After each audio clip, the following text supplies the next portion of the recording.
Most people never figure out why they stay broke. Not because they lack intelligence, not because they lack opportunity, but because of what they do and what they fail to do between the hours of 6 tas in the morning and 10 tas at night. Every single day, that is the uncomfortable truth we are going to sit with today. And I want you to stay with me because by the time we are done here, something is going to shift. Not in your brokerage account, not yet, but in the way you see time itself. And once that shifts, everything else follows. I want you to think about someone you know. Maybe it is a neighbor, a cousin, a coworker, someone who is clearly smart. Someone who works hard, shows up every day, and still somehow at 55 years old has almost nothing saved. No real investments, no cushion. A social security check standing between them and disaster. You probably know someone like that. Maybe if you are being honest with yourself today, that person is closer to home than you want to admit. That is not a judgment. That is just the truth. Most financial conversations are too polished to say out loud. Here is what I have come to understand after watching markets and watching people for a very long time. Money at its core is not really about money. It is about decisions. And decisions are made in time. So the real question, the one that changes lives when you finally take it seriously, is not how much money you have. The real question is, what are you doing with your hours? Now I know that sounds almost too simple. And that simplicity is precisely why most people dismiss it. We are trained to look for complexity. We want a formula, a secret, a strategy that other people do not have access to. But the individuals who build lasting financial security are not doing something exotic. They are doing something very ordinary, very consistently, with very clear intention, day after day, year after year, for decades. That is it. That is the whole thing. And yet it is extraordinarily rare. Let me tell you about a mistake that is so common, it almost does not feel like a mistake anymore. It has become the American default. Most people, working people, educated people, good people, spend the first hour of their morning reacting. The phone comes off the nightstand before the feet hit the floor. The news pulls them in one direction, social media pulls them in another, and by 7:30 in the morning, they have already handed their mental energy to a dozen different strangers who do not know them and do not care about their financial future. They are already behind and they do not even know it. Then comes the workday, and the workday is real. I am not dismissing it. People are grinding. They are solving problems, meeting deadlines, managing personalities. That takes everything. And so by the time evening arrives, the exhaustion is genuine. And what does the exhausted mind want? It wants rest, distraction, something easy. So the investment account goes unchecked. The book on compound interest goes unread. The 20 minutes it would take to review a single index fund gets replaced by 2 hours of television, and then sleep, and then the alarm, and then it starts again. This is not laziness. I want to be clear about that. This is the absence of intention. There is a very important difference. Lazy people do not feel guilty. The person I am describing feels guilty all the time. They know something is off. They feel the low-grade anxiety of a future that is not being built. But that anxiety never quite converts into action. It just sits there, heavy, quiet, compounding in the wrong direction. Now, here is where I want you to really pay attention because this is the part that the financial industry almost never talks about. Time compounds, not just money. Time. The habits of your hours accumulate just like interest accumulates in an account. Every morning you spend reacting instead of thinking is a morning that did not belong to you. Every evening you spend numbing instead of learning is an evening that widened the gap between where you are and where you want to be. And just like compound interest works slowly at first and then all at once, so do habits. So do choices. So does neglect. Think about what happens inside the market when fear takes over. It is the most instructive thing you can watch if you want to understand human behavior at scale. A correction begins. Prices drop 10%, then 15%. And the very people who said just 6 months before that they were long-term investors, that they believed in the fundamentals, that they would not panic, those same people are on the phone with their advisors asking how fast they can get out. The fear is real. I am not making fun of it. But the decision that fear is driving is almost always exactly wrong. I think about a man, I will call him Thomas, who I heard about through a mutual acquaintance some years ago. Thomas was in his early 40s, had been steadily investing for about 12 years, had built up a portfolio worth a little over $300,000. Nothing flashy, nothing exotic. Just broad index funds contributed to consistently reinvested dividends. Did not touch it. Then 2008 happened. And in the span of about 4 months, that $300,000 became about $170,000 on paper. That money had not gone anywhere real. It was still shares in real companies. The underlying businesses were still operating. But Thomas could not see that.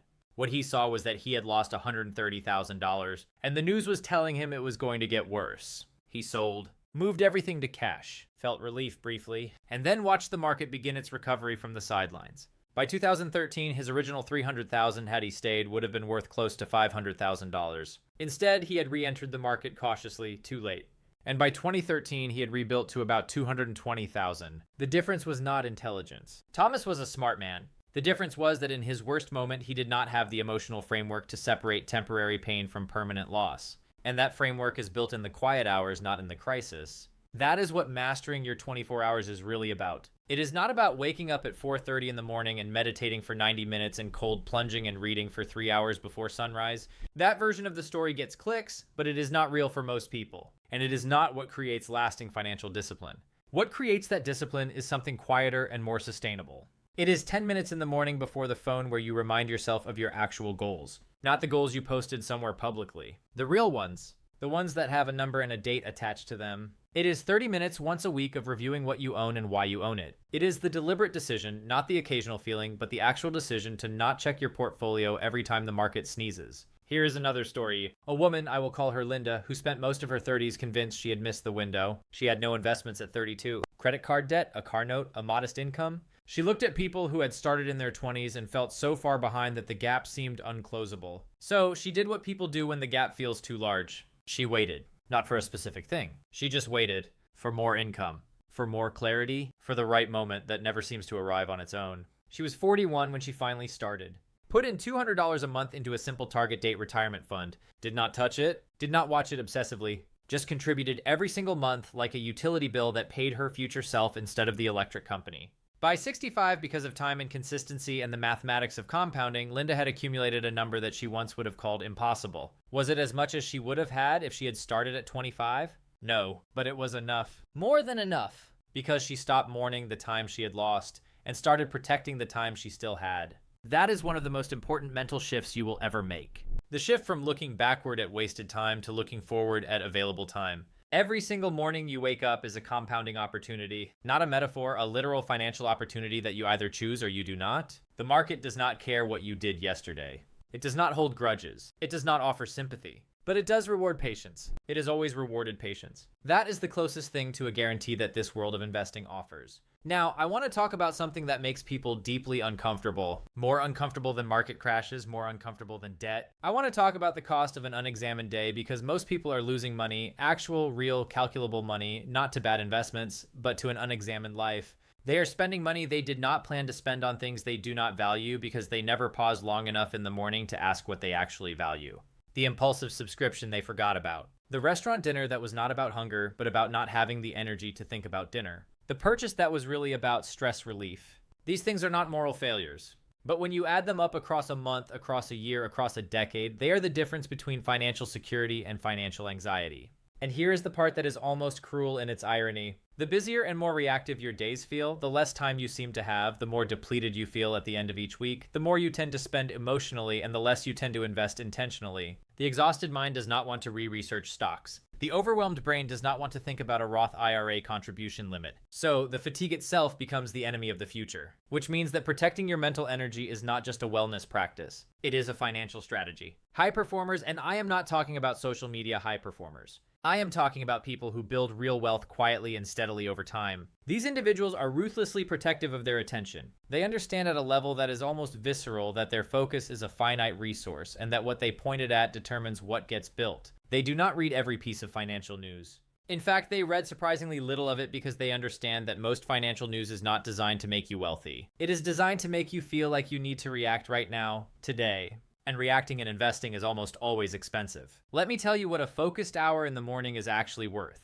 Not philosophically, financially. If you use 1 hour each morning before the noise, before the obligations, to think clearly about your financial picture, to review your goals, to make one deliberate decision per week about your money, you are putting yourself in the top few percent of people in terms of financial intentionality. That is not arrogance. That is just the math of how few people actually do this. And over 20 years, the gap between the intentional and the reactive is not 10%, it is not 20%. It is the difference between arriving at retirement with options and arriving at retirement with regret. That gap is built one morning at a time, one evening at a time, in the small, unsexy, invisible choices that nobody applauds and no algorithm recommends. Because there is nothing to sell you in the middle of them. This is the moment in the conversation where I want to slow down because we have covered a lot of ground and I want to make sure something lands before we go further. The reason most people do not change their financial trajectory is not information. You can find all the information you need.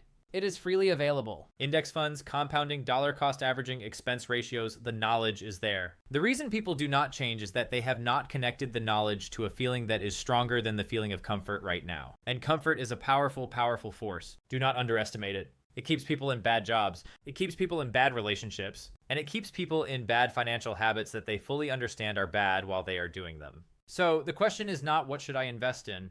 The question is, what am I willing to feel to build the future I say I want? Because building it requires feeling behind while you are catching up. It requires feeling uncertain while you are staying steady. It requires watching the market drop and feeling afraid and doing nothing anyway. That takes more emotional strength than most financial advice acknowledges, and I think that is a disservice to people because they go into this expecting discipline to feel easy once they have enough motivation. But it does not feel easy. It just feels worth it. Eventually, after you have done it long enough to see the results begin to emerge, and they do emerge. That is what I need you to hold on to. They do emerge. Think about a young couple, early 30s, 2 incomes, 2 kids, a mortgage, a car payment, the whole ordinary American weight of it. They sit down one evening, not because anything dramatic has happened, but because they just had that quiet, private feeling that time was moving and they were not moving with it. They make a list. Not a bucket list, a real list. What they own, what they owe, what they are spending, what they are keeping. And for the first time in their adult lives together, they see the whole picture in one place. And it is not as bad as they feared. It is also not as good as they hoped, but it is real. And real is something you can work with. They decide on 3 things. 1, every month before anything else gets paid, a set amount goes into their investment account, not what is left over first. 2, they stop checking the account more than once a month because they know themselves well enough to know that more frequent checking leads to more emotional decisions, and more emotional decisions cost money. 3, they agree together that they will not make any financial decision above a certain dollar amount in the same 24 hours that the idea arrives. They give every major decision 48 hours to breathe. And that small rule alone saves them from 2 purchases in the next 6 months that they would have regretted. Simple. Ordinary, not heroic, just intentional. And that is the whole secret. It really is. The heroism of patient investing is that it looks nothing like heroism while you are doing it. It looks like restraint. It looks like waiting. It looks like not reacting when everyone around you is reacting. It looks like boring. And boring done consistently across decades looks like freedom. Let me close with this because I think it is the thing that matters most and the thing that gets said least. You have time. More time than your anxiety tells you. More time than the financial media with its urgent headlines and its breathless market updates wants you to believe. The market has survived wars, recessions, pandemics, political chaos, and the full range of human folly. It has come back every single time. Not because the world is perfect, but because human ingenuity and human ambition do not stop. And if you are patient enough to stay in the game through the difficult parts, you get to participate in what comes after. But none of that means anything if you spend your best hours in a fog. If your mornings belong to the algorithm and your evenings belong to exhaustion and your weekends belong to everything except the quiet, deliberate work of building a future, the 24 hours you have today are the only ones you can actually do something with. Not the ones from last year, not the ones coming next decade. Today's hours. And what you do with them, not dramatically, not perfectly, but consistently and with intention, is what separates the people who talk about financial security and the people who quietly, stubbornly, patiently build it. The market will go up. The market will go down. The economy will scare you more than once in ways you cannot predict. None of that is in your control. What is in your control is whether you showed up this morning with a clear head and a clear intention. Whether you made one good decision today instead of 10 reactive ones. Whether you gave your future self something to work with, even if it was small, even if it was imperfect, that is enough. That has always been enough.